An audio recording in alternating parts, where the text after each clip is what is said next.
matin, bonjour. Il est 8h00 et 30 secondes parce que nous sommes la ponctualité incarnée. Et ça c'est beau, non? Incroyable. Alors j'ai un petit problème de casque donc je vais le régler si ça vous dérange pas. Faites comme chez vous, hein. Faites comme si j'étais pas là, il n'y a pas de souci, tout se passe bien.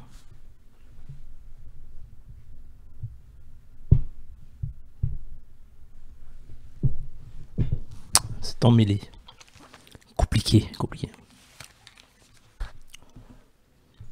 Ça va vous sinon?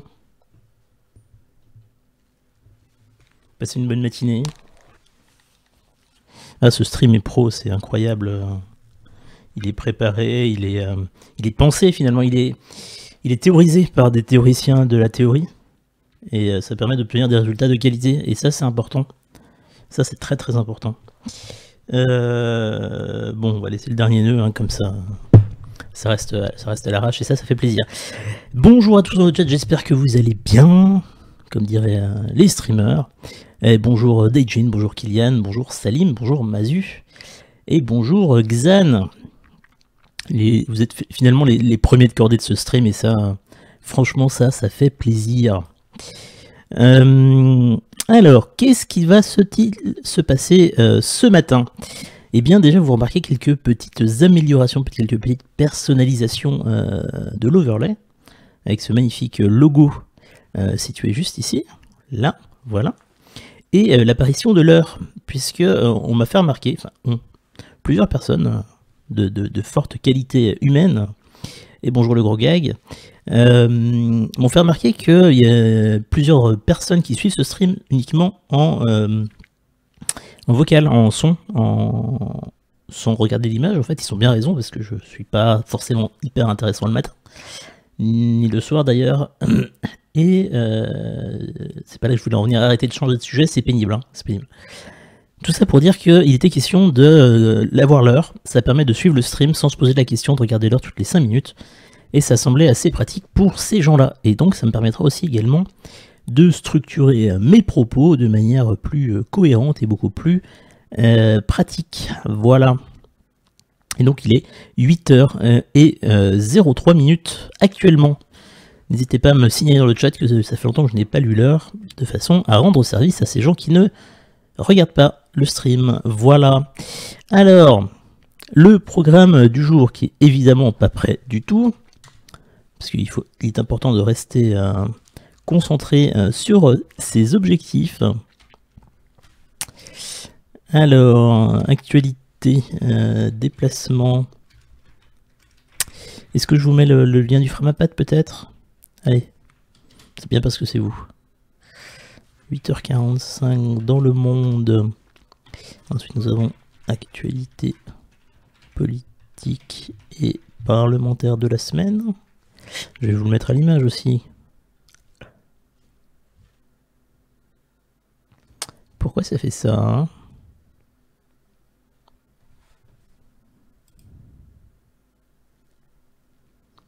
Pourquoi ça fait ça? Allez, dis-moi. Alors, que se passe-t-il?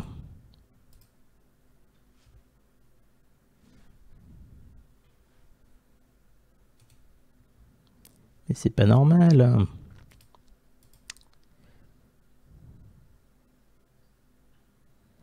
Ah, mais voilà. C'est pour ça qu'il y a un problème, effectivement. Ah. Merci Kylian d'observer de manière pragmatique. Là vous avez vu que les chroniqueurs font plus leur travail que les animateurs. Hop, de la semaine.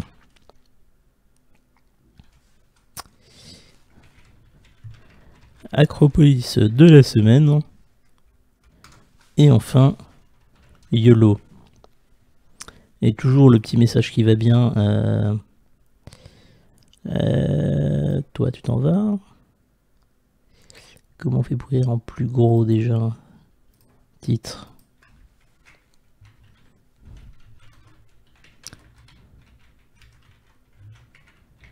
Lâche ton com. Très bien. Alors. Titre. Ça marche pas. pourquoi ça marche pas.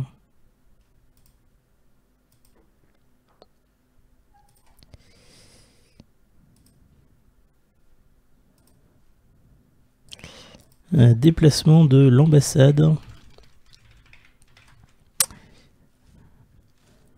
des États-Unis à Jérusalem. Alors, évidemment, comme chaque lundi, nous commençons par la partie la plus intéressante, et je la sais comme étant la plus attendue de ce stream, avec une petite nouveauté cette semaine. Suspense. La météo. Voilà, il est 8h06 et c'est l'heure de la météo sur Acropolis. Sentez qu'il y a du travail. Hein. Et la météo commence par la pression sur le café, évidemment. Parce que c'est important. Alors, on va pas vous mentir, la fenêtre est fermée chez moi ce matin. C'était quand même un bon indicateur de la météo hein, en région parisienne. Parce qu'il pleut, et qu'il pleut même sur la fenêtre, donc ce qu'il veut dire... J'arrive pas à parler.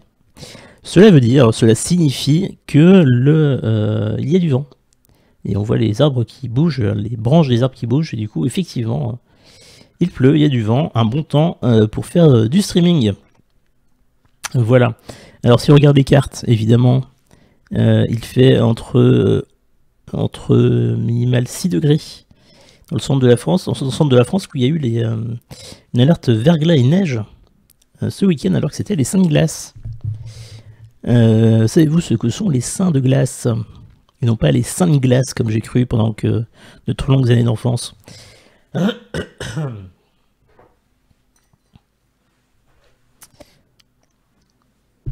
Toujours la SMR café, hein, très important.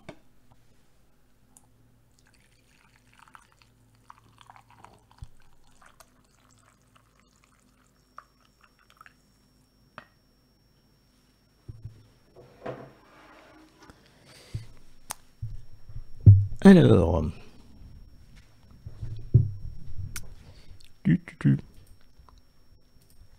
ça c'est pour plus tard. Alors, ce qu'on va faire, hop, les seins de glace.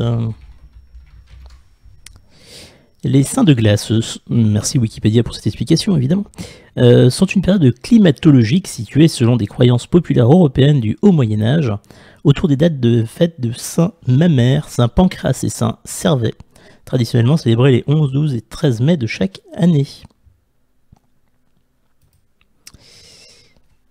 Alors, on remercie les sites qui lancent des vidéos automatiquement.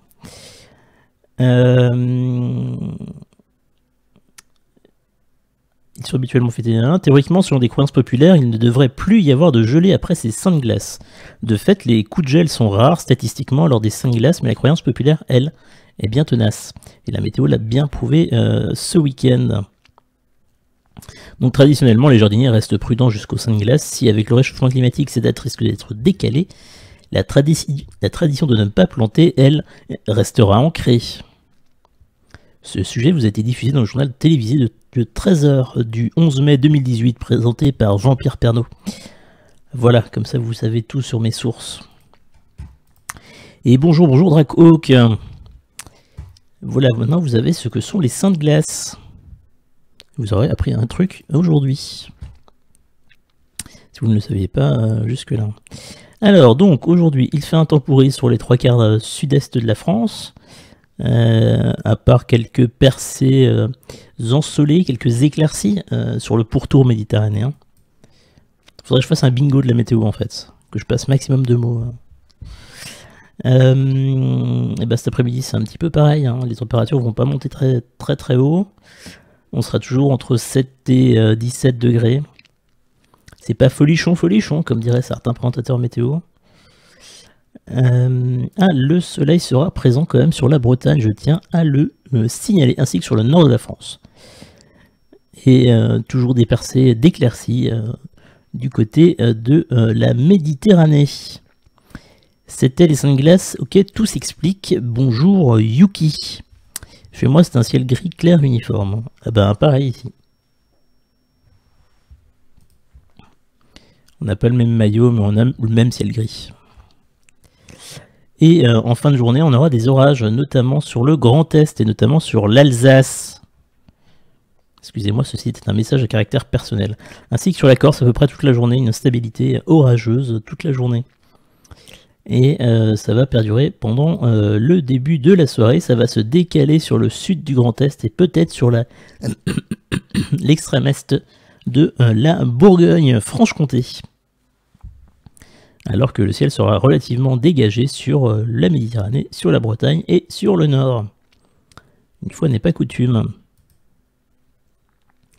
Alors demain, la perturbation se décalera vers le centre-est ainsi que sur les Pyrénées. Et le reste de la France retrouvera des éclaircies. Ce n'est pas dommage, on va pas se mentir. Ainsi qu'une grosse remontée de température, puisqu'on va remonter à 22 degrés dans la région parisienne, en Île-de-France. Il fera plus chaud dans le sud, incroyable. Alors qu'il pleuvra toujours dans les Pyrénées, dans l'Est.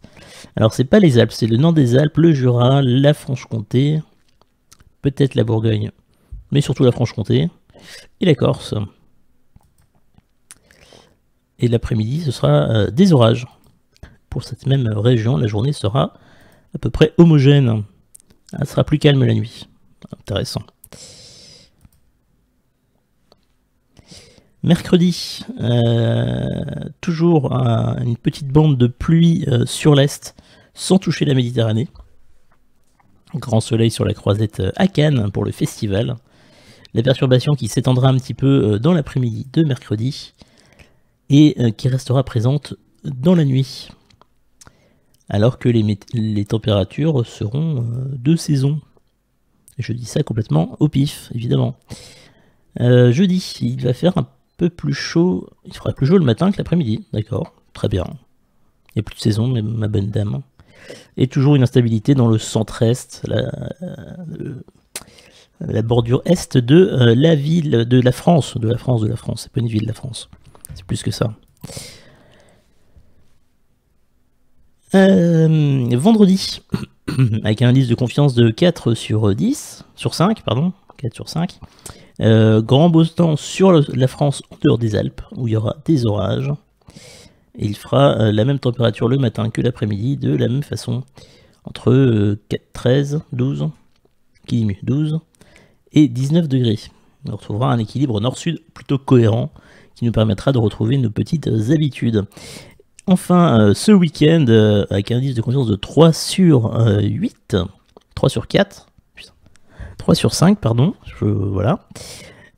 Toujours des orages dans l'est, mais ce sera plutôt dans le sud, donc dans les Alpes de Haute-Provence et en Savoie également. Attention en montagne ainsi qu'en Corse. Le reste de la France sera sous le soleil. Et exactement la même chose pour dimanche, ils ont fait certainement un copier-coller des cartes. Les tendances pour les jours suivants, ce sera du beau pour lundi, sauf sur la tranche est de la France. Pareil pour mardi. Encore plus beau mercredi, sauf le long de la Seine. À partir de Paris, évidemment. Notez qu'il fera quand même mauvais en Alsace. Jeudi, toujours des perturbations dans l'Est et sur la Seine. Vendredi, pareil. Et samedi, les intempéries seront un peu plus généralisées dans tout le centre de la France ainsi que les Pyrénées. Et toujours sur la Seine et l'Alsace. Et dimanche, tout pareil. Voilà, une semaine mi-figue, mi-raisin qui s'annonce, avec une amélioration de jour en jour de la météo. Voilà, il est 8h14 et très précisément 40 secondes. Et je vous propose de passer à des sujets d'actualité un peu plus concrets, un peu plus intéressants. Et en même temps, la météo, c'est aussi intéressant. Et donc, je vous propose de revenir sur comme un lundi. Voilà. Alors, je vous repartage le lien du Framapad pour ceux qui souhaitent voir les informations en version écrite. C'est le journal, il est 8h15. Un jour, j'aurai des jingles que je pourrais lancer comme ça. Alors, évidemment, le week-end a été marqué par l'attentat de Paris. Je me pose une question d'ailleurs sur comment est-ce qu'on fait pour qualifier un acte d'attentat. Qu'est-ce qui fait qu'un acte est un crime? J'allais dire un simple crime, mais qu'est-ce qui fait qu'un acte est un crime et qu'un acte est un attentat? Est-ce que c'est la motivation? Est-ce que c'est le mode opératoire? Est-ce que... Je sais pas si vous avez des infos à ce sujet, mais je me pose la question. Et donc samedi soir, vers un peu avant 21h, un individu a décidé de prendre un couteau de cuisine et d'aller utiliser ce couteau sur des passants à Paris, dans le quartier de l'Opéra. Certainement motivé par des motivations terroristes, puisque l'État islamique a revendiqué l'attaque. Et cette attaque qui a fait un mort et 3 ou 4 blessés. En fait, il y a eu 2 morts puisque l'auteur de l'attentat a été tué par les forces de police également. On dirait le mec dans le volcan dans Tintin. Si tu fais un acte criminel pour aucune raison, tout simplement, je dirais la motivation, surtout la revendication. Je suppose que c'est lié au terrorisme et à la participation des terroristes. De l'État islamique, tu veux dire Mazu? Oui, mais est-ce que lui, il compte dans les victimes, franchement? Et là, on rentre dans un débat philosophique. Hein. Pour moi, attentat, c'est quand tu vises pas une personne en particulier.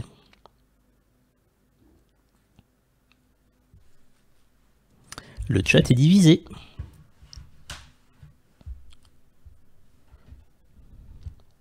Alors, on va faire une petite recherche. Attentat. Alors, effectivement, il me sort l'actualité, évidemment.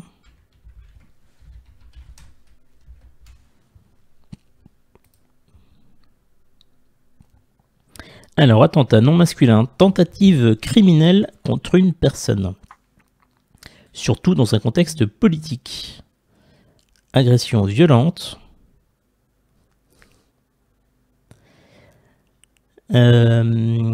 Deuxième présentation, tentative criminelle contre quelque chose, attentat à la liberté.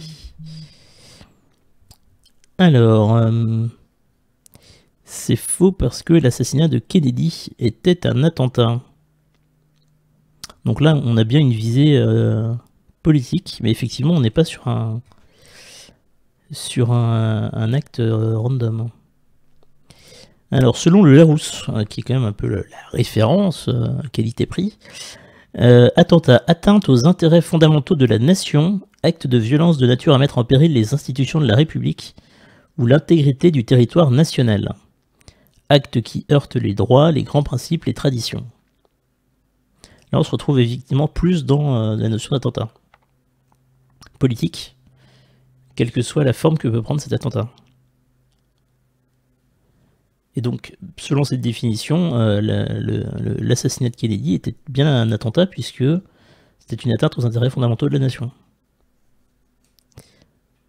Et si les actes criminels revendiqués par Daesh sont donc bien des attentats au sens où ils sont motivés par une atteinte à la nation, notamment quand ils font des victimes, alors c'est pas du tout péjoratif, hein, mais des victimes random qui sont pas personnellement visées plus que par leur état d'occupant de personnes vivant à cet instant en France. Je dis vivant à cet instant en France parce que le terroriste peut très bien tuer des touristes qui sont à Paris. Hein. Évidemment. Toi-même tu sais. Donc voilà, on sait un petit peu plus de la définition des attentats. Il est 8h19 et 30 secondes. Voilà, une information importante. Et donc on en sait également un petit peu plus sur l'auteur de l'attentat. Il est né en Russie en 97, en Russie, en Tchétchénie. Les frontières géographiques ont pas mal bougé dans cette zone du monde. Naturalisé français en 2010, fiché S en 2016 pour radicalisation. Évidemment, les partis de droite et d'extrême droite appellent à ce qu'on agisse sur les fichiers S avant qu'ils commettent des attentats. Alors qu'on a une précision sur le lieu d'origine. Né en Russie, dans la République autonome de Tchétchénie. Merci pour cette précision, Kylian.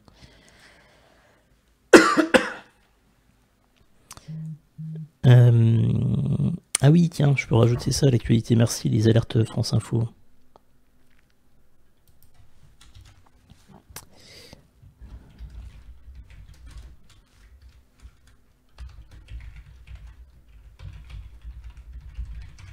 Hop. Merci aux 2 contributeurs de ce Framapad qui ont fait une faute à Acropolis, qui est indignité. Et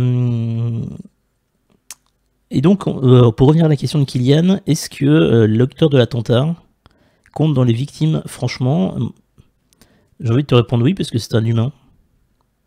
Est-ce qu'on peut le considérer comme victime de l'idéologie de Daesh? Ça, c'est chacun se fera son interprétation. Coupable de l'attentat, évidemment, mais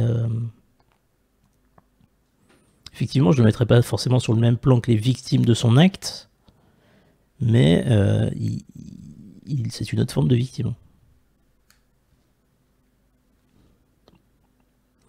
Partons sur 1 mort, 4 blessés et le décès du terroriste. Ça, on ne le met pas dans le même. N'empêche, je traîne souvent du côté de l'Opéra Garnier et l'endroit de l'attentat. Je suis content de ne pas avoir été sur place ce jour-là. J'ai des proches qui se sont inquiétés pour moi en plus. Bah, j'imagine. J'imagine. Vous avez un certain Jean Massier qui habite pas très très loin de ce quartier-là non plus. Donc c'est compliqué. Et en même temps, la probabilité d'être à l'endroit d'un attentat quand il se produit est quand même infiniment faible. Et en plus, d'être victime quand on est sur le lieu de l'attentat est encore plus faible, évidemment. Parce qu'il y a eu 4 personnes blessées, 1 personne tuée, mais toutes les personnes présentes, tout le monde n'ont pas été victime physique en tout cas. Choqués sans doute, mais voilà. Les parents de l'homme en garde à vue. Les parents de l'assaillant ont été mis en garde à vue et une autre personne arrêtée, ainsi qu'une deuxième embarquée sans avoir été menottée hier à Strasbourg. Oui, parce qu'il habitait à Strasbourg avant d'emménager en région parisienne il y a 1 an, je crois. Et il a fait ses études là-bas quand ils sont arrivés en France. Voilà. Il n'y a pas grand-chose de plus à dire. On va voir les réactions politiques cette semaine. On peut être à peu près sûr qu'on en parlera dans les QAG commentés en direct sur Acropolis, évidemment. Et voilà, on va attendre d'en savoir plus. Daesh a revendiqué, l'État islamique a revendiqué, mais il faut encore authentifier la vidéo qui est servie pour confirmer ou infirmer l'acte. Et voilà, pas beaucoup d'autres choses à dire. Il va y avoir le débat sur que faire des fichiers S. Est-ce que notre arsenal législatif est suffisamment efficace et suffisamment armé? Chacun se faisant son opinion sur la question, évidemment. Et un grand merci à Mazu pour le resub. Et il y aura également la polémique, enfin il y a déjà la polémique sur un tweet d'un élu Front National qui a fait le parallèle entre la chanson qui a représenté la France à l'Eurovision et qui parlait des enfants qui traversaient la Méditerranée pour fuir la guerre et l'immigration massive et l'attentat qui a eu lieu samedi. Chacun également se fera son opinion sur la subtilité de cette personne. Sans aucune transition, on peut parler de la SNCF qui lance aujourd'hui une vote-action. Alors déjà, c'est le bordel aujourd'hui, enfin c'est le bordel. C'est un bordel choisi, volontaire, une action de mobilisation qui a été initiée par les syndicats, qui organise et en même temps un vote interne qui n'est pas un référendum parce qu'il n'a pas de valeur de référendum. C'est-à-dire que quel que soit le résultat, techniquement il ne se passera rien. Après, ça pourra marquer les esprits, ça pourra avoir de l'influence psychologique, mais ça ne changera rien, ça n'aura aucun pouvoir sur la réforme en cours. Et donc la question est posée aux cheminots, aux employés de la SNCF, de savoir s'ils sont pour ou contre la réforme initiée par le gouvernement.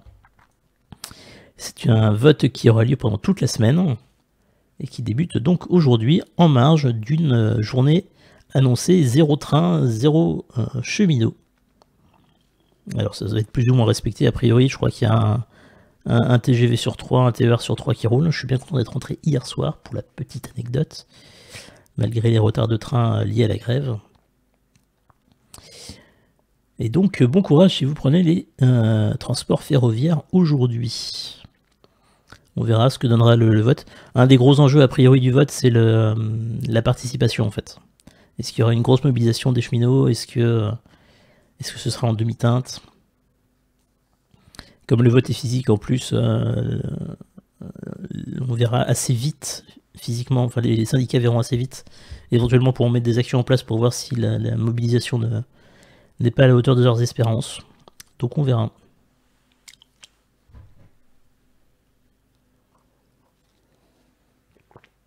Et vous, qu'en pensez-vous? Est-ce que vous pensez que ce vote cette espèce de non-référendum interne, cette consultation interne finalement, est-ce que vous pensez qu'elle va avoir un impact sur la réforme? Est-ce que vous pensez que ça va être un non massif et une grosse participation, ou est-ce que les syndicats vont être un peu échaudés par leur initiative? Qu'en pensez-vous? Vous avez la parole. Il est 8h26 et 35 secondes.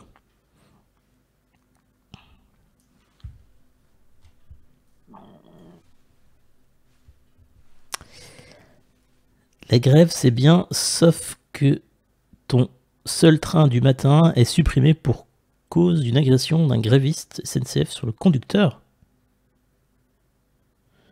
La bonne ambiance. Alors, il y a eu aussi un caténaire qui a été sectionné dans l'ouest de Paris, je crois, entre la Normandie et Paris. Et du coup, il n'y a aucun train qui peut circuler. Il y a des soupçons comme quoi ce seraient des cheminots qui auraient fait ça. Sans aucune preuve, donc c'est vraiment du soupçon, de la rumeur. Beaucoup de gens critiquent le principe du vote à main levée, mais a priori c'est pas à main levée. Hein. Là on est sur une votation physique avec des listes, mais avec des gens qui sont installés dans les gares et avec une tournée dans les ateliers, dans les différents points de travail des cheminots en fait, par les syndicats.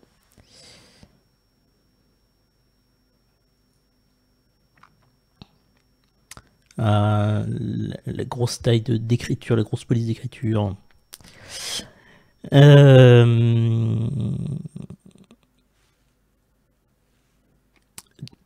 Pour ce qui est du vote à main levée, on peut parler des assemblées générales des étudiants, par exemple. Et on peut parler aussi du fait que, je ne l'ai pas noté, mais les partiels qui ont été annulés vendredi matin, pardon, à Arcueil, en région parisienne. Désolé pour l'écriture, mon correcteur automatique de téléphone est à la ramasse. Pas de soucis, Tragox, mes yeux sont à la ramasse ce matin aussi, mon cerveau est à la ramasse. Et du coup j'ai du mal à lire aussi, j'ai du mal à faire des phrases, comme d'habitude en fait le lundi matin à 8h28 et 35 secondes, très précisément. Et donc les grèves, les mouvements dans les universités, l'université de Rennes 2 a été évacuée ce matin sans violence, je ouvre les guillemets, c'est ce que déclare la préfecture de police, je crois que c'est la préfecture de police qui a dit ça, suite au blocage des manifestants qui sont contre la loi ORE, orientation, et notamment la plateforme Parcoursup, instaurant selon eux une sélection à l'université.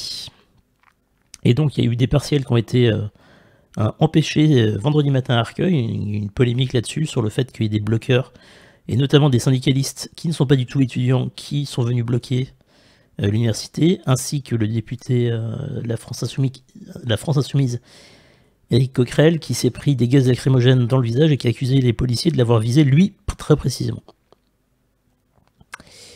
Et beaucoup de personnes se sont indignées sur le fait qu'un élu de la République aille dans un mouvement de blocage pour empêcher les étudiants de passer leurs examens. Chacun, encore une fois, se fait son opinion, évidemment. Que s'est-il vraiment passé? Est-ce qu'il a vraiment été visé personnellement, ou est-ce qu'il était au mauvais endroit au mauvais moment, ou voilà. Alors, politique alors une information de la rédaction du chat d'Acropolis. Dupont-Aignan veut une alliance avec Wauquiez et Le Pen. 5 propositions reprises des Républicains, et Marine Le Pen a signé la proposition de référendum sur l'immigration. Ah bon? Alors ça, c'est quelque chose dont on avait parlé dans Party Time avec Adrien le jeudi, il y a 10 jours maintenant. Debout la République a lancé une pétition pour l'organisation d'un référendum sur l'immigration en France. On avait conclu qu'il s'agissait là d'une action de communication. Mais si Marine Le Pen signe la pétition, c'est que là, l'impact est important.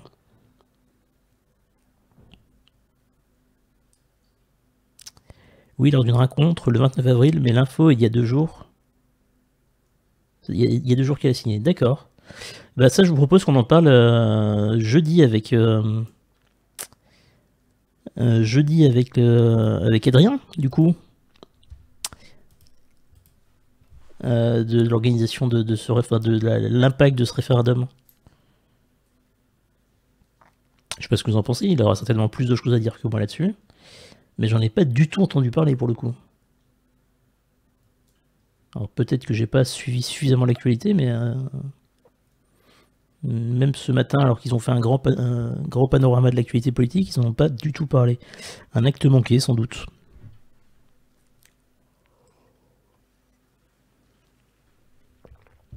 Si t'as des liens à faire passer, Kylian, vaut mieux les mettre dans le Framapan en fait. Je perds ma voix, ça vous dérange pas?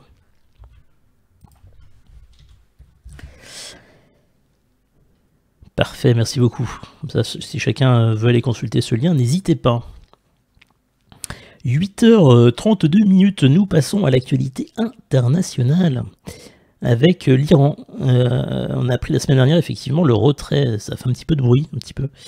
Le retrait des États-Unis de l'accord sur le nucléaire iranien, c'est pas une surprise, c'est pas une surprise en fait. Il n'y a pas grand-chose de plus à rajouter. Concrètement, il y a un accord qui a...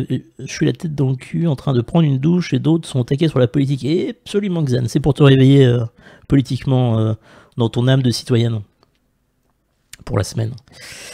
Alors pour rappel, alors je suis pas du tout un expert géopolitique, mais en gros, l'idée c'est qu'en Iran, il y avait il y a quelques années un programme d'enrichissement nucléaire à visée militaire. En gros, les Iraniens préparaient la construction d'une arme atomique. Un accord a été signé entre de nombreuses puissances occidentales, dont les États-Unis, dont la France, dont la Grande-Bretagne, dont l'Allemagne, etc., avec l'Iran, pour lever les sanctions économiques qui avaient été données à l'Iran, enfin, imposées à l'Iran, justement contre cet armement nucléaire, en échange d'un arrêt du développement de ces armes. Et du coup, ça avait été signé. Il y a 15 jours, je crois, Benjamin Netanyahou, le Premier ministre israélien, avait annoncé avoir des preuves irréfutables que l'Iran, j'allais dire l'Iran ne respectait pas cet accord et continue à développer des armes nucléaires, continue à développer un programme d'armement nucléaire et d'enrichissement d'uranium. Et Donald Trump, qui l'avait déjà, cela dit, promis dans sa campagne, a décidé de se retirer de l'accord sur le nucléaire iranien et donc d'imposer à nouveau des sanctions, des sanctions économiques sur le pays. Et bonjour Alcanoïde. Alors qu'est-ce que ça veut dire des sanctions économiques? Ça veut dire que par exemple les entreprises américaines n'ont plus le droit de travailler en Iran. Première chose. Mais ça veut dire aussi que les entreprises non américaines qui travaillent avec l'Iran, mais qui travaillent aussi aux États-Unis, peuvent se voir imposer des sanctions, théoriquement, du fait qu'elles travaillent également en Iran. Et c'est le cas de beaucoup d'entreprises françaises, notamment. On pense évidemment à Alstom, on pense à Total, évidemment, parce qu'il y a beaucoup de ressources fossiles. Bonjour Nibal. On pense également à... donc j'ai dit Total, il y a PSA, Peugeot, Citroën et Renault qui sont bien implantés là-bas.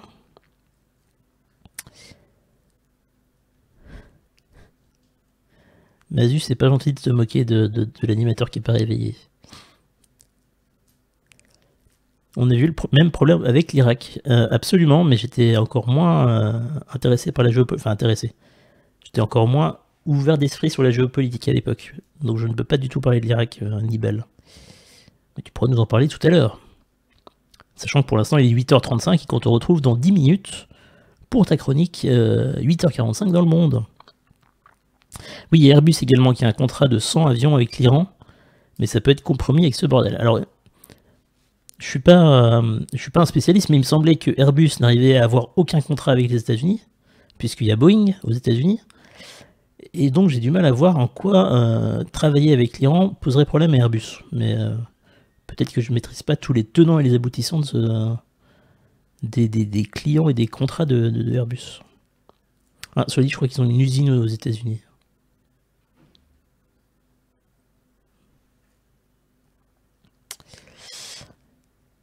Et donc les Européens, pour l'instant, tentent de garder l'accord à flot, mais les États-Unis veulent le renégocier. L'Iran refuse catégoriquement de le renégocier. Israël applaudit le retrait des États-Unis de cet accord. Des frappes ont été échangées entre l'Iran et Israël du côté du plateau du Golan, à la frontière entre Israël et la Syrie. Le plateau du Golan, je connaissais pas l'histoire, c'était assez intéressant, parce que ça appartenait à la Syrie à une époque, et ça a été annexé contre l'avis de l'ONU, contre l'avis de la communauté internationale, dans les années 70, je crois, parce que l'Israël se prenait des tirs de roquettes depuis cette zone-là, qui est en surplomb de son territoire. Et donc ils ont décidé d'annexer pour ne plus être victime de ces frappes. Contre l'avis de la communauté internationale, toutefois. Parce que Airbus sont aussi implantés aux USA. Ouais, voilà, c'est ça. Boeing et Airbus sont dépendants l'un de l'autre car chacun achète des pièces à l'autre. Ah bon? Donc c'est un complot mondial de l'aviation en fait. C'est ça que tu nous expliques, Kylian?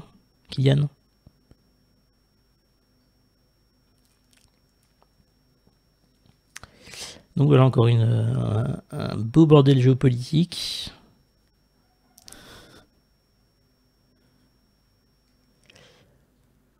La géopolitique à 8h37, c'est toujours un moment de qualité. Non, c'est juste qu'ils sont liés d'une façon ou d'une autre. Je plaisantais évidemment, Kylian.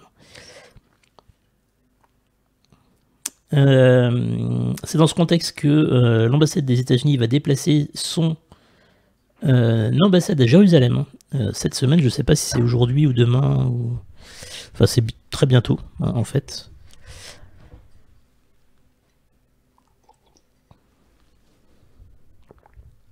C'est dans les jours incessamment sous peu qui viennent.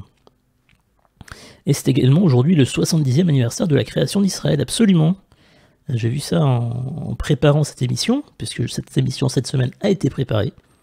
Ce qui change hein, un peu, je ne sais pas si vous avez remarqué. Et donc voilà. Donc voilà la création d'Israël qui pose toujours des questions sur le territoire palestinien et sur toute l'histoire qui est liée. On voudrait qu'un jour on fasse une émission sur l'historique de tout ce qui s'est passé dans cette zone-là, de la manière la plus factuelle possible, ce qui n'est pas gagné, et qui répond à toutes nos questions, parce que moi le premier, j'ai 18 000 questions pour comprendre vraiment les enjeux et les tenants et les aboutissants. Parce que c'est clairement pas qu'un problème de pétrole, c'est clairement pas qu'un problème de religion, il y a beaucoup plus d'enjeux que ça. Et il s'est passé tellement de choses que ça serait vachement intéressant d'avoir des personnes qui sachent et qui nous apprennent la vérité. Une émission de 800 heures, donc un marathon, exactement, Alcanoïde. Exactement. Depuis 45, c'est pas mal de bordel. Depuis un peu plus que ça encore, c'est un peu le bordel dans ce secteur. Enfin, en tout cas, selon la Bible, ça fait longtemps que c'est le bordel.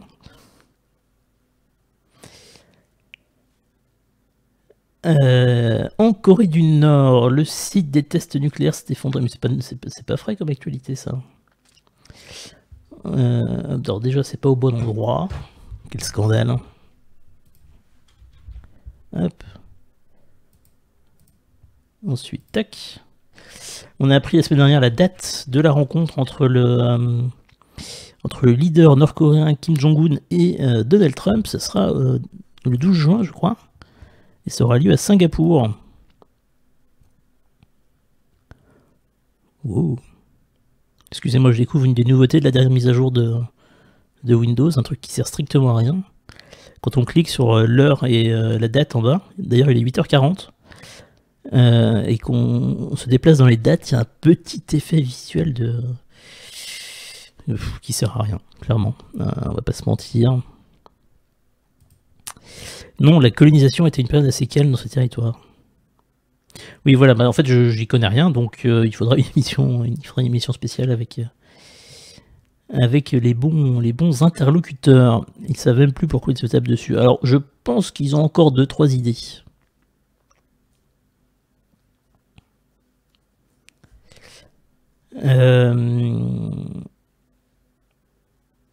Évidemment, il y a des positions très idéologiques un peu partout, mais au-delà de la simple idéologie, les faits, que se passe-t-il? Quels sont les projets? Donc voilà, la rencontre entre Donald Trump et Kim Jong-un, après la rencontre déjà entre le leader nord-coréen et le leader sud-coréen qui a eu lieu la semaine dernière, enfin il y a 10 jours maintenant, qui était déjà un grand moment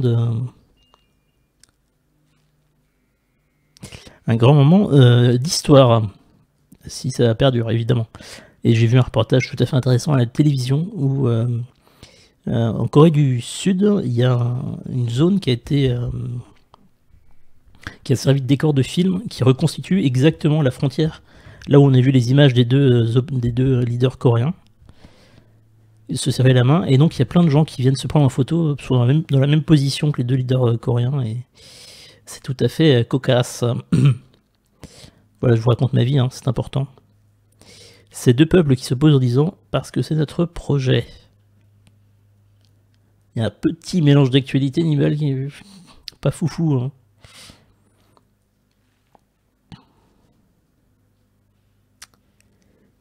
Il est 8h42 et 15 secondes. Pour une fois, on est à l'heure. C'est assez incroyable. Faut dire, j'ai pas passé 25 minutes à parler de météo, donc forcément, ça va mieux. Mais j'ai pas parlé de la météo d'outre-mer et je m'en excuse auprès de nos amis ultramarins. Nous, avec nos yeux d'occidentaux, c'est difficile de parler d'un monde que l'on ne connaît pas du tout. Alors dire qu'on ne le connaît pas du tout, je pense que c'est pas vrai, c'est pas tout à fait exact. Mais dire qu'on parle de choses qu'on ne maîtrise pas, ça c'est évident, on fait ça tous les jours.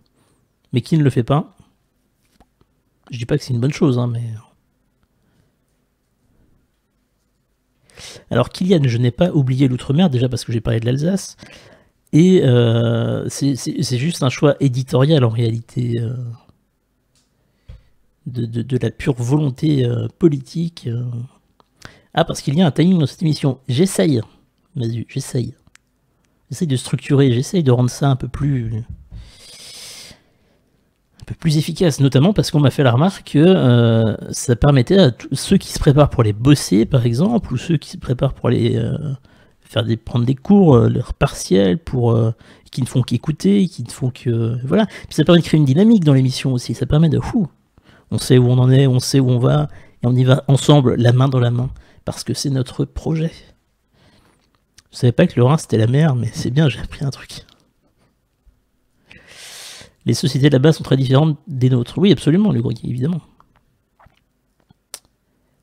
Évidemment. Moi, je vous propose, vu que le temps passe et qu'il est désormais 8h44, d'appeler notre chroniqueur désormais habituel, Clément, ce bon Nibal01, pour se préparer à commencer la chronique de la semaine, 8h45 dans le monde. C'est le nouveau nom, hein, ça s'appelle 8h45 dans le monde. Et donc, je vais faire ceci. Attention sous vos yeux ébahis. Hop. On va enlever ça. On va aller là. Hop. Hop. Et hop.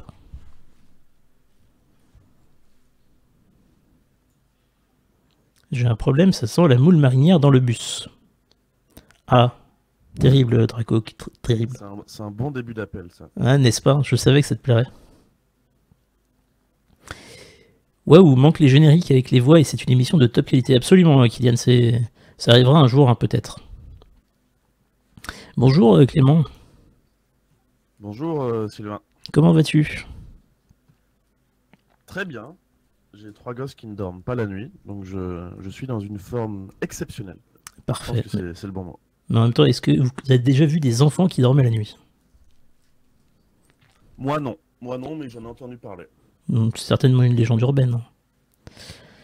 Tiens, vu qu'on n'a pas parlé de l'outre-mer, quel temps fait-il chez toi? Ça n'a rien à voir avec l'outre-mer, mais Il fait beau, tout simplement beau. il fait toujours beau quand tu es là, c'est ça? Non, pas vraiment, non. Ce serait généralisé. C'est souvent le cas, mais non, pas que. Et d'ailleurs, en parlant de météo, et tu vas voir où il y a le génie de l'animateur quand même, tu aurais pu nous parler une nouvelle fois d'écologie, mais tu n'avais Ou pas la envie d'être... transition. D'où la transition. Mais tu n'avais pas envie d'être considéré comme un pessimiste par les climato-sceptiques. Tu vas nous parler d'enfants et d'Italie pour une rubrique Les pieds dans l'eau. Exactement. J'aurais pu vous reparler d'écologie. La première semaine, on avait parlé de sécheresse. La deuxième semaine, on a parlé de déforestation. Là, j'aurais pu vous parler cette semaine du ralentissement vraiment inquiétant du Gulf Stream, ce courant marin qui participe à la régulation du climat atlantique et qui a déjà des conséquences assez lourdes sur cette région. On observe une montée du niveau de l'océan sur la côte est des États-Unis, une sécheresse qui s'intensifie au Sahel et des étés de plus en plus chauds en Europe qui sont liés à ce ralentissement du Gulf Stream. Autant dire que les 4 saisons et les températures moyennes pourraient quand même bientôt faire partie des cours d'histoire météorologique. Donc, pour ne pas avoir l'air climato-pessimiste, je ne vais pas vous parler de ça. Mais j'aurais aussi pu vous parler de ces inondations qui ont frappé plusieurs zones du monde ces derniers jours et semaines, que ce soit en Europe, avec des crues soudaines qui ont fait 5 morts sur le continent, après des épisodes violents en Allemagne, en Italie, où 11% de la population, soit quasiment 7 millions de personnes, vivent en zone inondable, aux Pays-Bas, au Luxembourg, en Belgique, au Royaume-Uni, et comme on a pu le voir fin avril, en France. J'aurais pu vous parler du Kenya, où les inondations font rage depuis des semaines, déplaçant 260 000 personnes, où un barrage a cédé en tuant 50 personnes lorsque ces eaux se sont déversées dans la plaine, amenant à plus d'une centaine de morts le nombre de victimes dans ces inondations violentes au Kenya. Inondation particulièrement violente, étant donné qu'il y a eu des épisodes précédents l'année dernière et qu'on considère que celui-ci est une fois plus violent que celui de 2017. D'ailleurs, ça se pose sur une région, sur des régions qui sont déjà touchées par des transmissions de choléra et de chikungunya. J'aurais pu vous parler aussi de ces inondations qui ont tué 6 personnes au nord de l'Algérie entre les 24 et les 25 avril de cette année. J'aurais pu vous parler de ces 214 000 déplacés début mai en Somalie en raison des inondations qui ont touché le sud-ouest du pays, touchant près de 700 000 personnes globalement.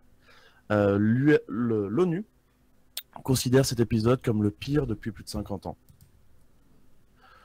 C'est charmant tout ça, hein. Mais oui, mais je ne veux pas en parler, parce que j'ai pas envie d'être pessimiste, mais Mais j'aurais c'est aussi pu peut-être vous pas comme parler ça. de ces 2500 sans-abri suite aux inondations dans le voisinage de Bujumbura, la capitale du Burundi, et de ces 116 morts et 1200 maisons détruites au Rwanda depuis janvier dans des inondations, glissements de terrain et coulées de boue. J'aurais pu vous parler de la déclaration d'état d'urgence dans différentes zones d'Amérique du Nord, comme au Montana, aux États-Unis, en Alberta, au Canada, en raison d'une très forte fonte des neiges. J'aurais pu vous parler de cette quinzaine de personnes retrouvées mortes au cœur de la Colombie et où 200 familles sont évacuées et 5000 autres n'ont plus d'accès à l'eau potable depuis ce début d'avril en raison d'inondations. J'aurais pu vous parler de ces inondations qui ont paralysé la capitale de l'État de Tasmanie, en Australie, en fin de semaine dernière, amenant une trentaine d'écoles à être fermées. J'aurais pu vous citer Coluche, quand il disait « Misère, misère, c'est toujours sur les pauvres gens que tu t'acharnes obstinément ». Pour vous parler des inondations violentes, Tu sais qui ont... t'imites vachement bien Coluche, hein. Mais je sais, on me l'a dit, et du coup, j'en profite, vu que tu me donnes le micro. Bah t'as bien raison. Mais du coup, j'aurais pu le limiter pour parler de ces inondations violentes qui ont touché en février 24 camps de réfugiés au Moyen-Orient, principalement au Liban, en Irak, en Syrie et en Turquie, et détruit ou endommagé durablement des abris et outils de survie de plus de 200 000 réfugiés, laissant notamment 900 familles dans le plus grand dénuement. J'aurais pu vous parler de ces 12 autres victimes en Palestine et en Israël, des jeunes qui étaient partis faire du trekking. Je pourrais vous dire qu'en 2017, l'Asie de l'Est a connu ses pires moussons, tuant plus de 1400 personnes, et que de l'autre côté du Pacifique, les inondations ont coûté à peu près de 9 milliards d'euros au Pérou en 2017, soit 5% de son PIB à peu près. J'aurais pu vous dire que 70% des dégâts causés sont liés directement à des développements socio-économiques aussi chaotiques qu'incohérents dans des zones inondables, et que 30% peuvent être attribués directement au réchauffement climatique. J'aurais pu également souligner que les inondations sont en fait le désastre climatique le plus destructeur dans le monde, 56% des victimes d'événements climatiques l'ont été sur des événements liés à des inondations. Et que ces 20 dernières années, les inondations ont tué 157 000 personnes dans le monde et impactant au total un tiers de la population mondiale. Heureusement que tu n'en parles pas, hein, finalement. Non, non, non, parce que ce serait quand même triste de commencer la semaine comme ça. Complètement. Mais j'aurais pu vous dire aussi que les inondations nettoient, entre guillemets, 70% des microplastiques de nos rivières pour les reverser directement dans nos océans et bien participer à la population et à la destruction des écosystèmes de l'océan. J'aurais pu vous parler du fait que les scientifiques s'attendent à une accélération de ces phénomènes sur les 20 prochaines années, que ça devrait concerner encore un peu plus de 156 millions de personnes à travers le monde et affecter durablement le visage de nos paysages, aussi bien sur les côtes qu'à l'intérieur des terres, en rendant de plus en plus difficile l'apport de soins, mais aussi la production de nourriture. Ça s'est vérifié au Malawi en 2015, où de sévères inondations ont déplacé des centaines de milliers de personnes et ont ensuite été suivies d'une pénurie de nourriture pendant 6 mois, qui a touché près de 2,8 millions de personnes. Mais j'ai pas envie d'être pessimiste, j'ai pas envie de vous foirer votre début de semaine. Alors je vais juste évoquer rapidement le fait qu'en République démocratique du Congo, en ce moment, il y a 400 000 enfants qui sont en danger immédiat de mort en raison de la famine. Donc il y a plusieurs raisons à ça, mais c'est aussi des problèmes politiques, des problèmes de combat. Mais bon, c'est 400 000 enfants qui sont en danger immédiat tout de suite maintenant. Du coup, sur une note peut-être plus positive, on va parler culture. Je vais parler cinéma. Et vous parler de l'Italie où la réalité rattrape la fiction à grands pas. En février, en Italie est sorti le film polémique Sono Tornato. J'espère que vous appréciez l'accent italien. C'est magnifique. Qui se traduit en Me revoilà, où le Duce Mussolini réapparaissait dans l'Italie de 2018 et marchait à nouveau vers le pouvoir. Alors ça peut vous parler d'un autre film, un film allemand de 2015. Et là, mon accent allemand est pire que l'accent italien. Er ist wieder da. Il est de retour. Ça va, ça passe. Ça passe. D'accord, je te remercie. Et donc là, c'était Hitler qui, là aussi sur un fond de pseudo-comédie, pseudo-documentaire fiction, ressuscitait le dictateur et le faisait revenir au port du pouvoir. J'ai cru que tu allais dire pseudo-dictateur aussi, mais non. Ça aurait été rigolo. Plutôt. Et maladroit. Et en même temps. Et du coup, donc, ces deux films ramènent à la vie des dictateurs de la première moitié du XXe siècle. Et avec des réactions finalement assez encourageantes, je dirais, pour les dictateurs de la part de la population contemporaine. Encourageante pour les dictateurs? Pour les dictateurs, oui. Dans ces films en tout cas, et il y a certaines réactions qui sont filmées en mode documentaire. Mais du coup, en Italie, ce film avait fait une polémique en disant « Mais qu'est-ce que vous nous faites suer avec vos conneries ?» À nous parler de ça, c'est pas vrai, c'est pas possible. Et là, fait intéressant, suite aux élections législatives, et avec le soutien assez passif de Berlusconi, qui dit bon, je vais pas vous empêcher de le faire. Le parti d'extrême droite... Et au passage, excusez-moi, je fais une parenthèse, ça me permet d'apporter une information que j'ai oublié de préciser tout à l'heure. Berlusconi a eu une annulation, c'est pas une annulation de peine, mais la fin de son inéligibilité qui a été prononcée ce week-end, je crois. Et donc il peut de nouveau être élu à toutes les élections auxquelles il se présente. Voilà, fin de la parenthèse. Eh ben écoute, ça va rendre cette fin de chronique encore plus positive. Parfait. Étant donné que Berlusconi soutient de manière assez passive en disant je vais pas vous empêcher de le faire. Le mouvement d'extrême droite, la Ligue du Nord, le mouvement populiste 5 étoiles, tous deux eurosceptiques et proches dans le cas de la Ligue du Nord de Marine Le Pen, dans la formation d'un gouvernement en Italie. Donc on est prêt à avoir un gouvernement populiste d'extrême droite. Et je crois qu'ils ont annoncé qu'ils avaient trouvé un accord d'ailleurs hier. Hein. Oui, bah ça devait se faire ce week-end. Si mes gars m'avaient laissé dormir, j'aurais pu vérifier ça ce matin, mais ils n'ont pas fait ça. Les bougres. Tu penses que c'est un complot? Je pense que c'est un complot, oui. Et tout ça pour dire que malgré tous les prix Charlemagne qu'on pourra décerner à Emmanuel Macron, l'Euro, la Commission européenne, on se dirige quand même vers des heures particulièrement incertaines pour l'Union européenne, l'Italie étant un membre important et je crois fondateur de l'Union européenne, qui accueille notamment beaucoup de migrants et qui serait amené à remettre en cause beaucoup d'accords quand ce gouvernement sera au pouvoir en Italie. Donc sur toutes ces bonnes nouvelles, je m'en vais vous souhaiter une bonne semaine. Ben, c'est très gentil, merci à toi. J'ai mis l'affiche du film qui est sorti en Italie à l'écran. J'ai essayé, quand tu ne présentais pas les différents pays qui ont eu des inondations, j'ai essayé de suivre sur Google Maps, mais ça allait un peu vite. Mais une question intéressante de Jean-Sébastien Bach du 34. Peut-on podcaster cette magnifique chronique sur acropolis.fr? Eh bien, mon cher Jean-Sébastien Bach du 34, non, on ne peut pas encore. Mais c'est une bonne idée. Je pense, à terme en tout cas. Et il faut savoir qu'a priori, toutes les émissions d'Acropolis sont en podcast. Si vous cherchez sur vos lecteurs de podcasts favoris, vous devriez retrouver Acropolis, logiquement. Pas spécifiquement la chronique, mais les émissions de leur intégralité. Mais a priori, pour en revenir à l'Italie, il me semble que...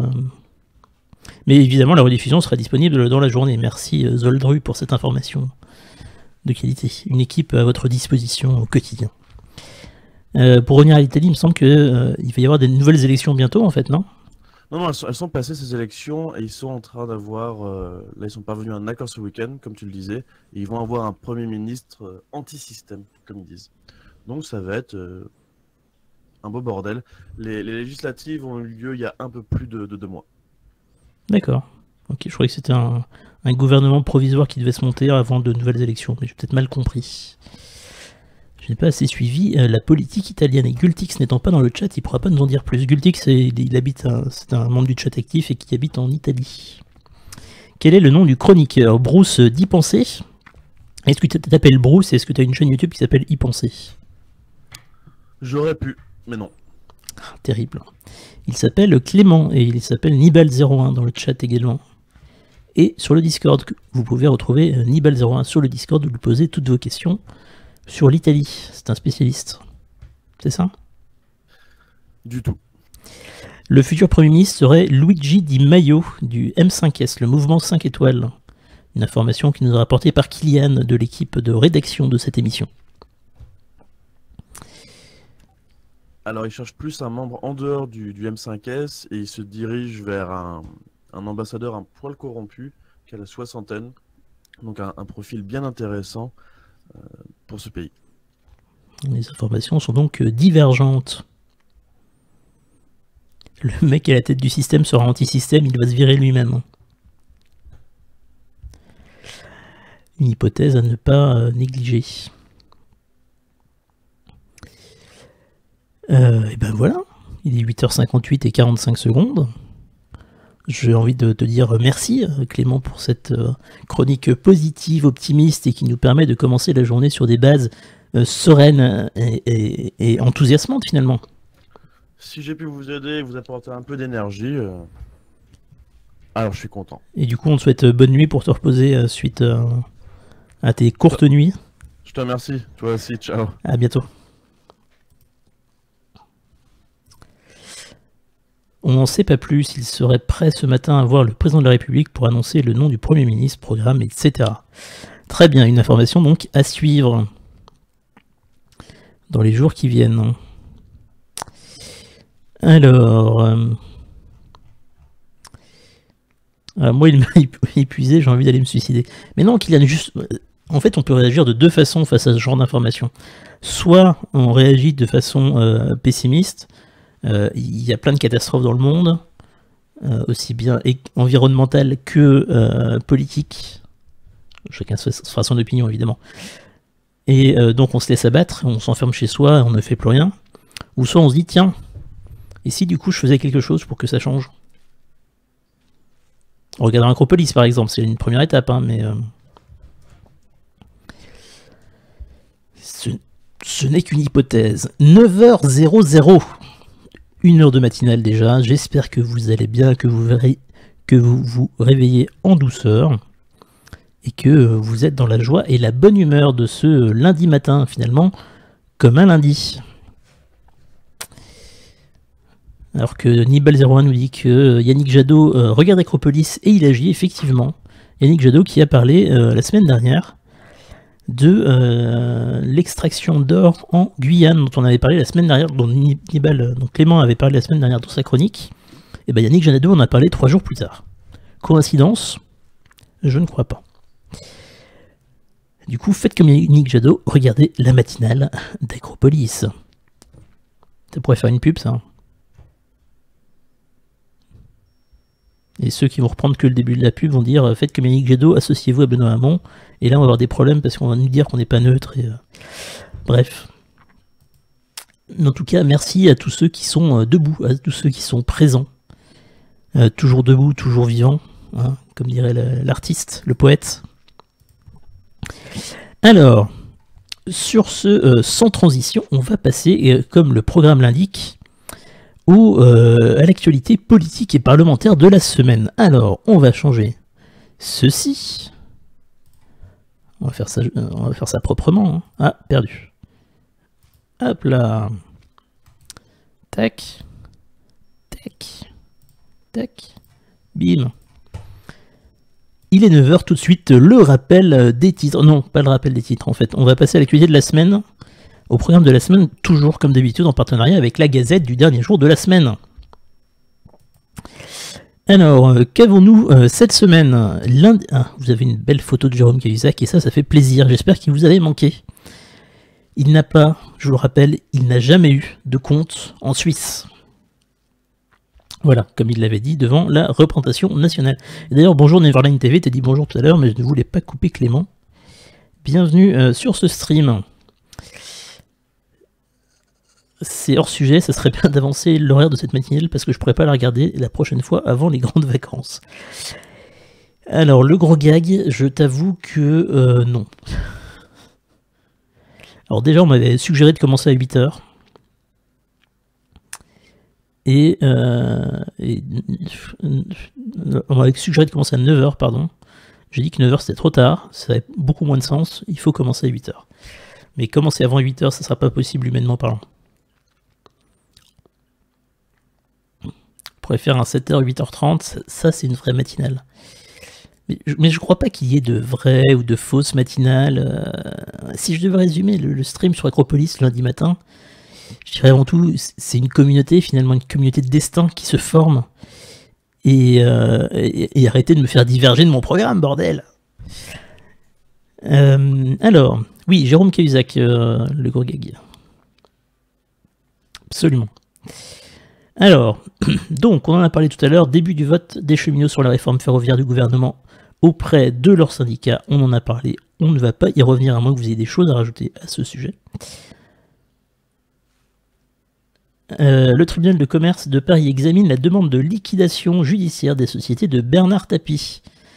L'actualité judiciaire du jour avec ce bon vieux Bernard Tapie. On a l'ouverture du procès d'Eni et de Shell à Milan pour corruption au Nigeria. Eni et Shell, c'est des sociétés pétrolières, comme vous le savez peut-être ou pas. Et maintenant, vous le sachez. Pareil, on en a parlé tout à l'heure, c'est le 70e anniversaire de la proclamation de l'État d'Israël par David Ben Gourion. Donc c'était il y a à peu près 70 ans, vu qu'on fête le 70e anniversaire. Le début du Baskerville de tennis de Rome, on s'en fiche un petit peu, on va pas se mentir.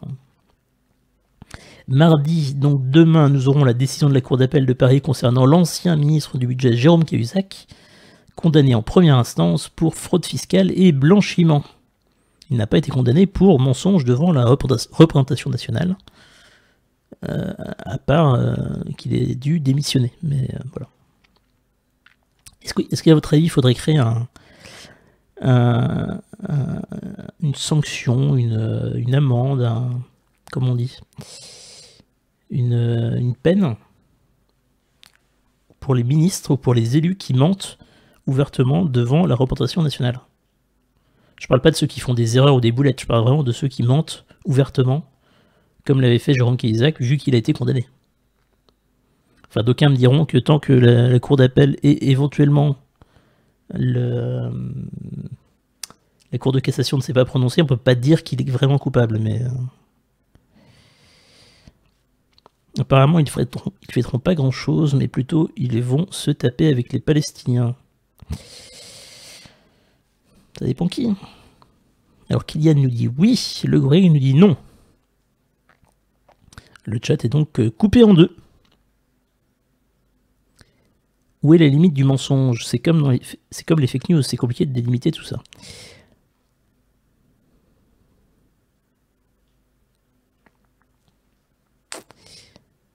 Il y a certains cas où c'est évident, en d'autres cas où c'est plus compliqué, on est d'accord, mais là pour le coup, c'est pas une fake news, c'est-à-dire que il y a des preuves factuelles.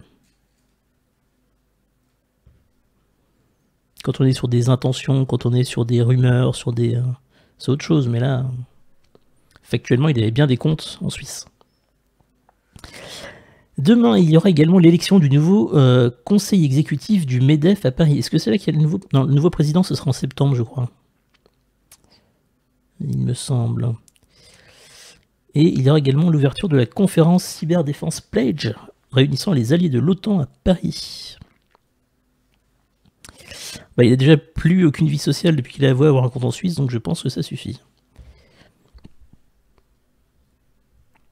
Non, tout le monde a déjà menti dans sa vie, donc on doit laisser le choix au peuple. Vive le populisme. Alors tout le monde a déjà menti, mais tout le monde n'a pas menti devant la représentation nationale de l'Assemblée nationale. Mentir dans la vie quotidienne et mentir devant l'Assemblée nationale peut être interprété différemment. Ou pas d'ailleurs, hein, c'est... Ah, très bien, je savais pas que ça ferait ça, formidable. Un stream de professionnels, n'essayez pas de refaire ça chez vous. N'arriverait pas à être aussi mauvais que moi. Il est 9h07. Et à peu près 30 secondes. Il était ministre, pas parlementaire. Effectivement, ce serait à réfléchir à voir avec une refonte de l'immunité parlementaire. Oui, du coup, effectivement, il était ministre. En répondant à une question des députés. Je ne sais pas si c'était une QAG ou une question orale ou un autre cas de figure, mais... mercredi, le sommet européen à Sofia entre les chefs de gouvernement de l'Union européenne et les pays des Balkans de l'Ouest pour faire le point sur leurs relations. Il y aura également la Cour d'appel de Paris qui va examiner le recours de Nicolas Sarkozy contre son renvoi devant le tribunal correctionnel dans l'affaire Big Malion. Quelque chose me dit qu'on n'a pas fini d'entendre parler de cette affaire Big Malion. Ce qui me fait penser à une série télévisée française qui est assez intéressante, qui s'appelle Les Hommes de l'Ombre, et qui a été faite avant l'affaire Big Malion, et qui intègre une société de conseil en communication politique qui s'appelle Pygmalion. Et c'est assez intéressant. Et je l'ai trouvé plutôt intéressante cette série, elle n'est pas exceptionnelle, ça reste une série française, restons sérieux, mais je vous la conseille quand même.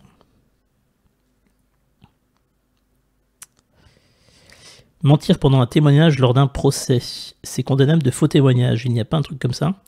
Je ne sais pas du tout, Mazu. Pour le coup, le juriste de l'équipe, c'est pas moi. Le juriste de l'équipe doit être encore en train de dormir. Peut-être. Ou pas d'ailleurs. Ce se trouve, il est déjà réveillé, il travaille et je fais de la diffamation. La diffamation est-elle un mensonge ? Et il y a également la finale de l'Europa League, la petite Coupe d'Europe, mercredi soir, entre Marseille et l'Atlético de Madrid. Jeudi, les ministres et secrétaires d'État français tiennent des réunions publiques ouvertes à tous dans toute la France à l'occasion des rencontres du gouvernement. Alors, est-ce que vous aviez entendu parler de cette démarche, de cette initiative?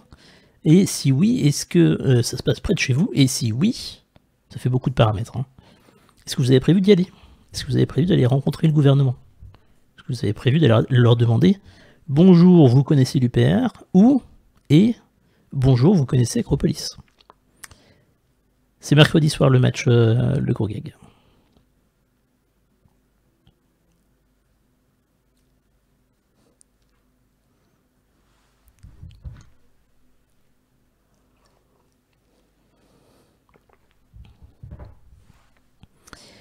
Jeudi soir, il y aura la petite émission politique sur France 2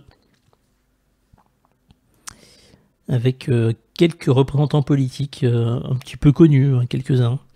pour parler des 1 an d'Emmanuel Macron et du gouvernement en place, de la majorité, avec Marine Le Pen, Laurent Wauquiez, Jean-Luc Mélenchon, Olivier Faure et Christophe Castaner,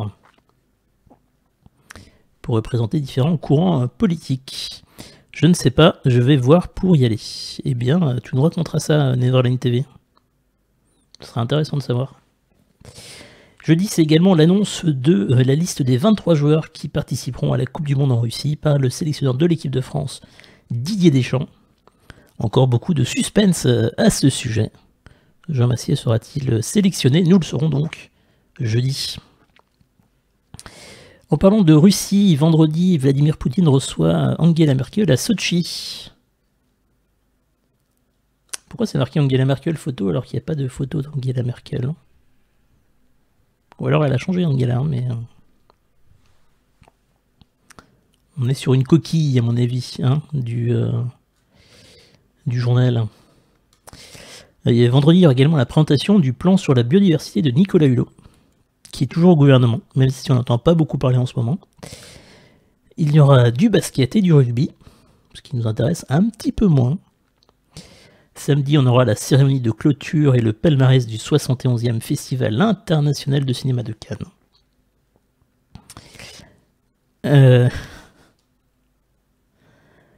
Il y aura également le mariage princier entre le prince Harry de Galles et l'actrice américaine Meghan Markle, que vous voyez en photo pour le coup, connue entre autres pour la série Suits, que j'arrive jamais à prononcer correctement, série que je vous conseille également.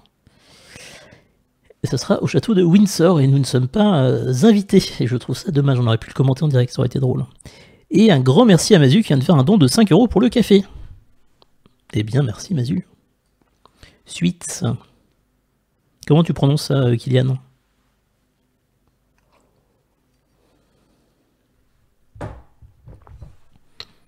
Et samedi, il y aura également la 14e édition de la Nuit des musées en Europe. Est-ce que vous avez prévu de participer à la Nuit des musées?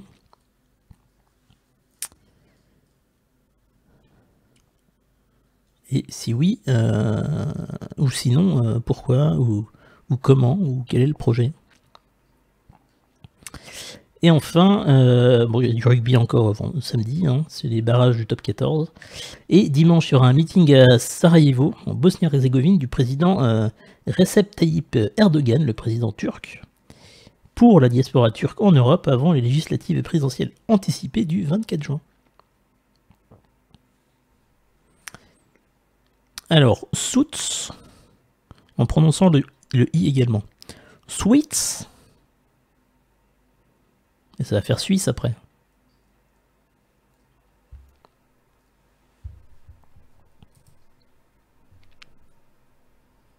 Sweets. Ok, bah j'appellerai ça Sweets. Très bien. Alors, ensuite, l'actualité parlementaire, puisque les vacances parlementaires sont terminées, les jours fériés sont presque tous terminés, sauf lundi prochain. Et encore, c'est compliqué lundi prochain. Le streamer français qui a du mal avec l'anglais, oh là là. Presque plus de facilité avec l'allemand que l'anglais, c'est dire. Et pourtant, je viens pas d'Alsace. Que va-t-il se passer à l'Assemblée nationale cette semaine? Alors, on va enlever les informations qui ne sont pas déterminantes. Aujourd'hui, à l'Assemblée nationale, il y a la lecture définitive du projet de loi relatif à la protection des données personnelles, la fameuse RGPD. Bref, une directive européenne qui protège un peu plus les données des particuliers et qui donc apporte de nouvelles contraintes pour les entreprises qui doivent gérer des données personnelles. L'accent allemand est plus simple que l'accent anglais en vrai. Je suis assez d'accord avec ça, Pixword, personnellement. Ensuite, nous aurons la discussion sur le rapport de la commission mixte paritaire du projet de loi relatif à l'élection des représentants au Parlement européen, notamment le fait que les listes seront désormais nationales et non plus par circonscription européenne.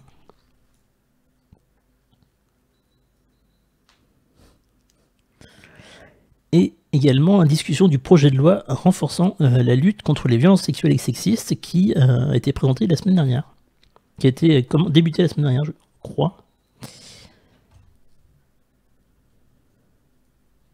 Et donc ça, c'est prévu pour aujourd'hui, en fonction de l'avancée des débats, évidemment. Les amendements de la majorité vont être adoptés et ceux de l'opposition ne le seront pas. Je pense que c'est un bon résumé de ce qui va se passer à l'Assemblée cette semaine. Alors je pense que c'est un peu caricaturé, Jean-Sébastien Bach. Il y a des amendements de la majorité qui ne passent pas. Alors pour le coup, je suis pas sûr qu'il y ait beaucoup d'amendements de l'opposition qui passent, mais tous les amendements de la majorité ne passent pas. Hein.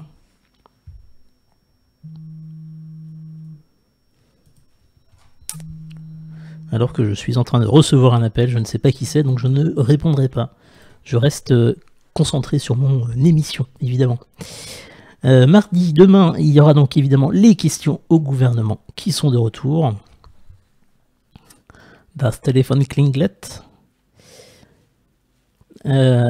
Suite de la discussion sur le projet de loi contre les violences sexuelles et sexistes.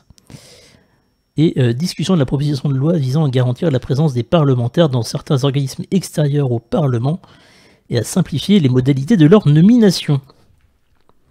Je ne sais pas de quel organisme il s'agit. Mais vous savez que les députés représentent l'Assemblée nationale dans certains organismes extérieurs. Oh, un message sur mon répondeur, formidable. Voilà. Mercredi, les QAG pour commencer, évidemment. Et poursuite des textes de représentation. Klingt. Je ne savais pas comment on disait sonner en allemand. Ah, à mon avis, on est sur une niche parlementaire jeudi 17 mai. Parce que tous les noms de députés qui sont ici, Sylvain Wasserman, Patrick Mignola, Philippe Bertha, Cyril Isaac Sibyl, sont des députés MoDem. Et donc, comme il y a plusieurs propositions de loi, je pense que c'est une niche qui aura lieu jeudi. Alors, projet de loi en faveur de l'engagement associatif et en faveur du copier-coller un peu répété, comme vous pouvez le noter. C'est quoi une niche parlementaire? Alors, on en a parlé il y a quelques mois sur Acropolis. Une niche parlementaire, c'est à une fréquence que je ne connais plus. Pendant toute une journée de débat parlementaire, il y a un groupe de l'Assemblée, qui n'est pas le groupe majoritaire, qui propose des textes de loi, des propositions de loi en fait. C'est la journée de ce groupe et des propositions de loi, que ce soit la majorité ou l'opposition. D'ailleurs, je crois que la majorité ne fait pas de proposition parce qu'elle le fait le reste du temps. Et donc c'est réservé aux groupes qui ne sont pas le groupe majoritaire. Et on a déjà eu une niche parlementaire France Insoumise notamment, dont on avait pas mal parlé. Et donc cette fois-ci c'est le MoDem. Ensuite on a une proposition de loi visant à créer un droit voisin au profit des éditeurs de services de presse en ligne. Je pense qu'il s'agit d'aligner notamment les taxes et la fiscalité entre la presse en ligne et la presse écrite. Projet de loi relatif à l'amélioration de la prestation de compensation du handicap et projet de loi relatif à l'expertise des comités de protection des personnes. Alors, je ne sais pas bien ce que ça veut dire. Mais voilà, niche parlementaire MoDem, jeudi 17 mai. Et vendredi, pas de séance publique, ce qui ne veut pas dire qu'il ne se passe rien à l'Assemblée. C'est sur quel site qu'on peut voir tout ça? Bonjour, The Linab, c'est sur le site de l'Assemblée nationale, tout simplement. Il est 9h19 et 30 secondes. Alors, le Sénat. Que va-t-il se passer au Sénat cette semaine? Travaux parlementaires, ordre du jour. Nous aurons demain. Il n'y a pas de séance publique aujourd'hui.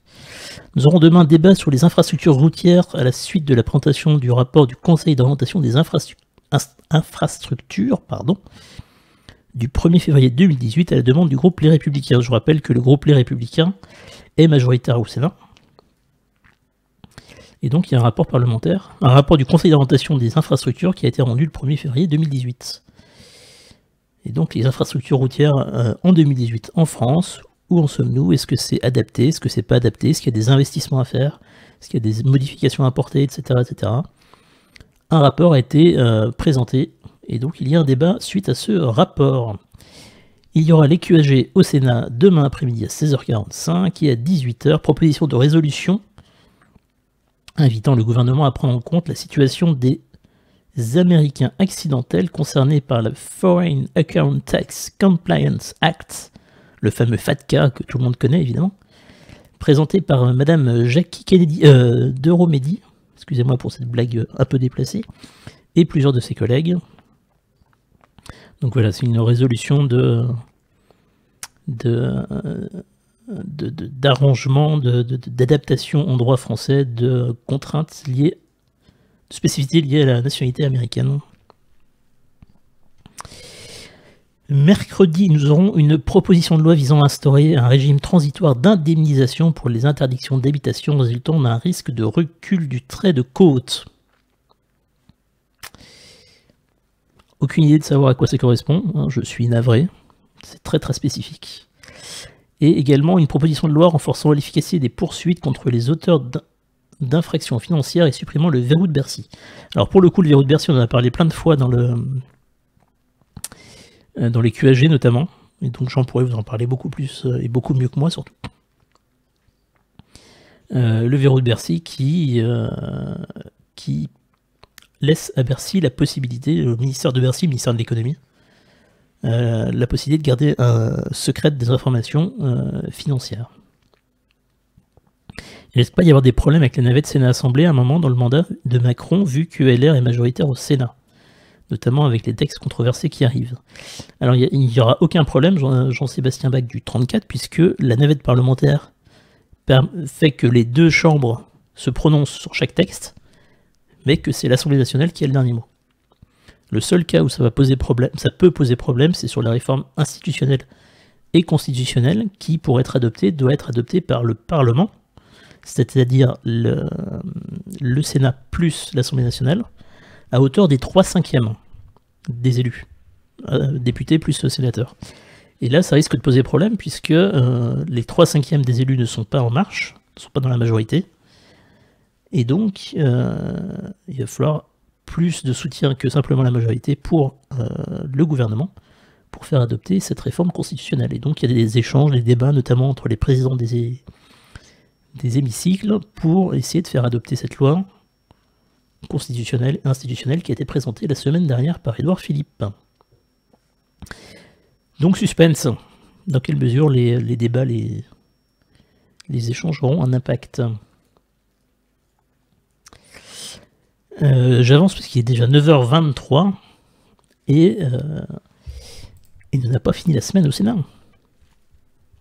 Suite de la proposition de loi adoptée par l'Assemblée nationale visant à assurer la revalorisation des pensions de retraite agricoles en France continentale et dans les Outre-mer, ainsi qu'un débat sur l'évolution des droits du Parlement face au pouvoir exécutif. Alors ça, typiquement, c'est dans le cadre de la réforme institutionnelle et constitutionnelle proposée par le gouvernement.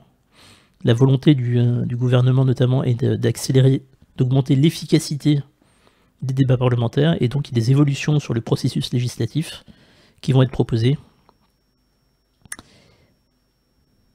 Et donc il y a des débats au niveau parlementaire à ce sujet. Beaucoup d'élus parlementaires qui s'inquiètent évidemment de voir leur pouvoir réduit dans le cadre de cette réforme. Jeudi, on a un débat sur le thème « Comment repenser la politique familiale en France ?» à la demande du groupe La République En Marche. Puis un débat sur le thème « La politique de concurrence dans une économie mondialisée », également une demande de La République En Marche. Et la semaine prochaine sera une semaine réservée par priorité au gouvernement. Mais nous en reparlerons lundi prochain si je fais une émission, parce qu'on ne sait jamais. Il est 9h24 et 47 secondes. À 9h25, nous allons parler de la programmation du site qui a été refaite. La page de programmation est magnifique. Un grand merci à Salim et à Kobarou qui ont refait cette page. Et donc à 9h25, c'est l'heure de la programmation.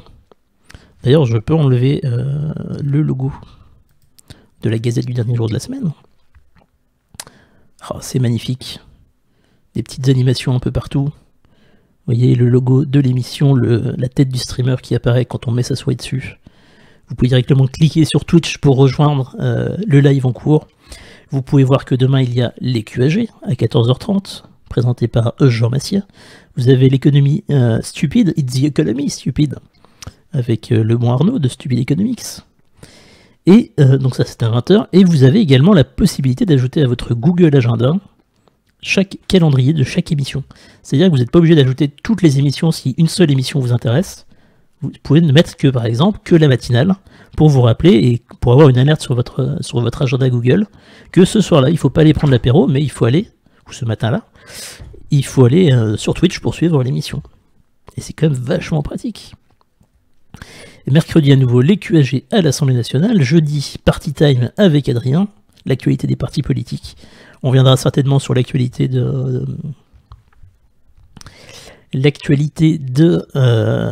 Front National et de Debout la République avec leur pétition pour le référendum sur l'immigration. J'aimerais bien qu'on ait un débat sur le café froid parce que c'est important. Et jeudi soir, le retour de la libre antenne, certainement sur le serveur Minecraft d'Acropolis, le serveur Acrocraft, qui a été lancé il y a désormais une dizaine de jours maintenant et qui fonctionne du feu de Dieu. J'ai vu des petites captures d'écran hier, c'était assez sympa, ils sont en train de reconstruire l'Assemblée nationale dedans, c'est assez chouettos. Il y a des gens de talent dans la communauté d'Acropolis. Et vendredi, il n'y a pas d'émission, mais il se passera des choses chez Acropolis dont on vous reparlera très prochainement, évidemment.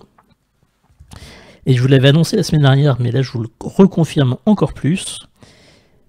Le mercredi 23 mai, c'est pas encore dans la programmation parce qu'on attend la confirmation signée, mais je vous annonce qu'entre 17h et